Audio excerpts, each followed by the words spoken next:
মুরগির চোখ ফোলা রোগ বা কারিজা রোগের আক্রান্ত মুরগির সহজ সমাধান।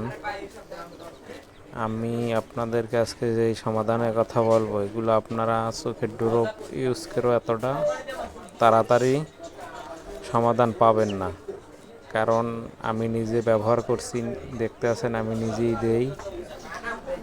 আমি এই মুরগিকে 2 দিন দেওয়ার পর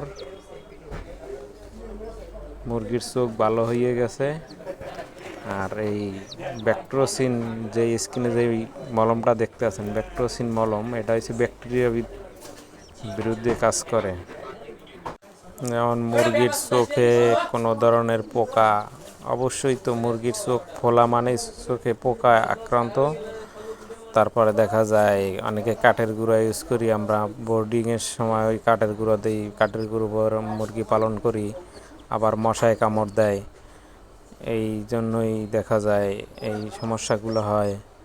তা আমার এই মুরগিগুলোও আপনার মশার কামড়ই হয়েছে, তাই আমার ঘরে আগেই আনা ছিল ব্যাক্ট্রোসিন মলম, তাই মলমটি আমি ব্যবহার করে অনেক উপকার পাইছি। সকাল বিকাল 2বার কন্টিনিউ 3 দিন দিলে এরপর কোনো ইয়েই থাকবে না। দেখতেছেন মুরগির ওই যে চোখের গোড়ায় ফুলা, চোখ কানা, আমি অনেক ড্রপ ইউজ করে মুরগির চোখ ভালো করতে পারিনি, কিন্তু এই মলমটা দেওয়ার পর কানা চোখ